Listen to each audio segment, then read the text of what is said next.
तुमची मुलं तुमचं ऐकत नाहीत म्हणून तुम्ही त्रस्त आहात का? कदाचित तुमच्या मुलांमध्ये या सवयी तुमच्याचकडून आलेल्या आहेत.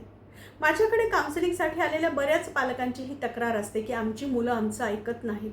याचं सगळ्यात महत्त्वाचं कारण आहे की तुमची मुलं तुम्हालाच ऑब्झर्व करून गोष्टी शिकत आहेत. एक वडील दररोज त्यांच्या मुलाला सांगायचे, मोबाईलचा वापर कमी कर, खोटं बोलू नको, रागावू नको, मोठ्यांचा आदर करायला शिक, वेळेचं महत्त्व पाळायला शिक. पण गंमत अशी होती की तेच वडील त्याच मुलासमोर दररोज तासनतास मोबाईलमध्ये व्यस्त असायचे. बऱ्याचदा कारण नसताही छोट्या मोठ्या कारणांवरून रागवायचे.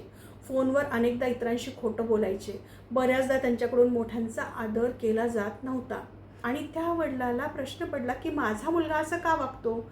याचं कारण असं होतं की त्यांचा मुलगा वर्षानुवर्ष त्यांना ऑब्झर्व करतोय आणि त्याच गोष्टी तो शिकतोय.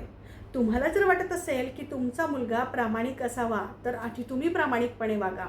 त्यांनी खोटं बोलू नये तर आधी तुम्ही खरं बोलायला शिका. त्यांनी मोबाईलचा वापर कमी करावा तर आधी तुम्ही मोबाईलचा वापर कमी करा.